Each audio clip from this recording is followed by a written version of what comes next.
It was not easy for Latin Americans and Mexicans to arrive in the U.S. because of the danger they would come into. However, they wanted to live out the American dream. A huge issue that Latin Americans and Mexicans faced was the ability to get out of the country without violence. Most risked their lives to get to America. Mexican immigration began to grow between 1910 to 1930. The economy was falling apart in Mexico, which intrigued Mexicans to experience the luxuries of America. After the Mexican-American War, the government weakened incredibly and faced many economic hardships. Wanted to come to the U.S. because of the Bracero Treaty. This allowed millions of Mexicans to work under contract with the U.S. farmers. The American dream because of the incredibly high crime rates in Mexico.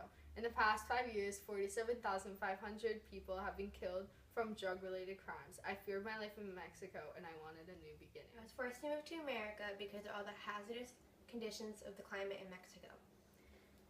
The country suffers from natural disasters such as tornadoes, hurricanes, earthquakes, and tsunamis. I had to move after my home got destroyed. Another push factor was the lack of food in many areas of Mexico. My family and I were starving, and the population of Mexico depends on the food grown. The problem was my family and many others lived in very rural areas. My family and I were forced to move to America due to this reason. When I entered America, I had to visit an immigration center where I stayed 3 days separated from my family. When they finally called my name, the officials interviewed me, asking very challenging questions. I was also checked for diseases. Luckily, I was cleared, but others got marked with chalk, which meant they had to be sent to the hospital. It was an extremely scary time in my life. Us Mexicans were overjoyed to come to the United States. Some Americans were not. Many Mexicans, like myself, could not speak fluent English, and our ability did not drastically improve once we got to America. Luckily, when I went to America, I went to school and learned English. This issue led to tension between immigrants and locals. In some of the worst cases, it resulted in crime and fights. The economic problem that arose after Mexicans immigrated to America was Mexicans taking American jobs.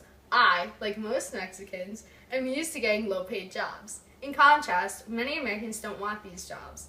They want higher wages, so after Mexicans filled the spots for these jobs, unemployment rose.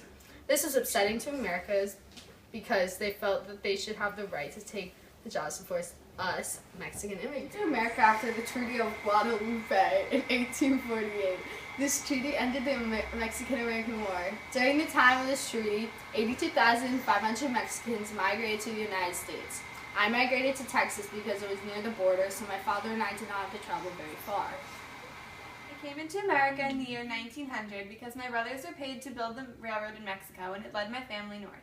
When word got out the United States paid more to their workers, my family and I settled in Arizona. Most immigrants from Europe traveled to America by boat, but Mexicans traveled on land by wagon, train, and other means of transportation. When I'm living in America, I live with many Mexicans so that I'm able to communicate with them. I live in a poor community, but I am lucky to have Mexicans there living with me. We understand each other's hardships and struggles. While I was attending school, my parents were working hard jobs but for only little wages. We couldn't afford to buy a big American house just yet. We lived in a tenement with 2 other families and shared a bathroom. This was hard living arrangements, but my parents worked very hard to earn money so we can find our own house.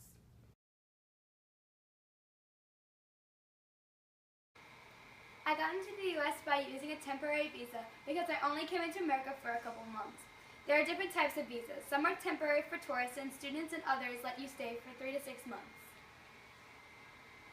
There are different kinds of visas. Some are temporary for tourists and students, and others let you stay here for 6 months or 3 years at the most. I used a green card which Cuba used to control coming in and out of the countries. After I was processed by the visa, I met my family in Philadelphia, where I worked at my family's business. I lived in my cousin's apartment building. My family and I all came to America illegally. However, I was the only one not caught by the government. In 1996, the Illegal Immigration Reform Act and Responsibility Act was made, designed to control overuse of visas, improve border immigration control, and more safety laws coming over.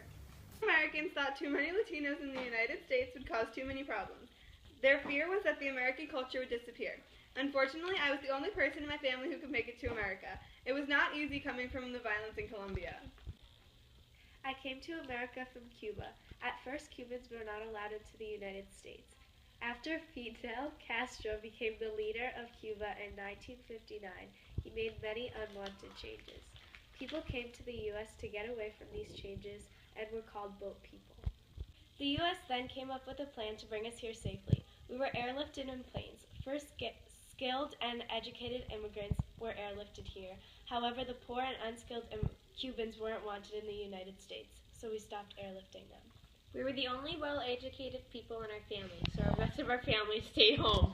Okay, that was good. The feeling I had when I came off the ship and arrived in America was so indescribable.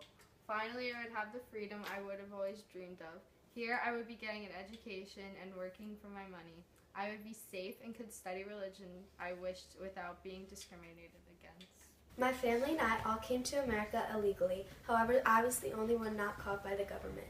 In 1996, the Illegal Immigration Reform Act and Responsibility Act was made, designed to control overuse of visas, improve border immigration control, and more safety laws coming over. Latin American citizens come into the U.S. for better opportunities and experiences. When Colombians enter America, the children are forced to attend schooling. The schools in America offer a better education for the children. A lot of families don't have the schooling to help their child succeed in jobs which offer a lot of money. America gives these Latinos education that they never expected to experience before. When they arrive in the U.S., they automatically fit into the American culture, and families can get the education and work for the money they need for a healthy American lifestyle. The way we are physically able to get to America from Colombia is by flying. This is a lot easier than when we would have to take boats to transport us.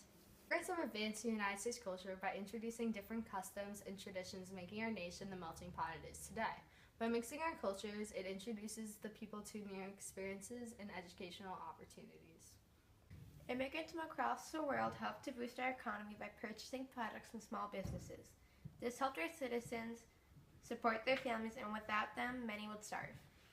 So, immigrants are the employees for large businesses across the world who couldn't have stayed open without their workers. In the 1800s and 1900s, the factories such as the Triangle Factory only survived with their cheap laborers who were mostly immigrants. Without the factory workers, their businesses would have failed because they were willing to work for cheap wages and provided all the labor in the making of the product.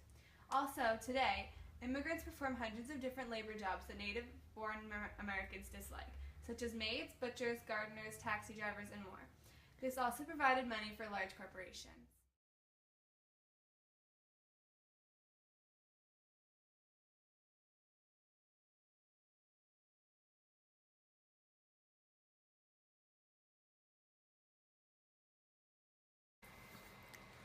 My favorite fall vegetable is a sweet potato.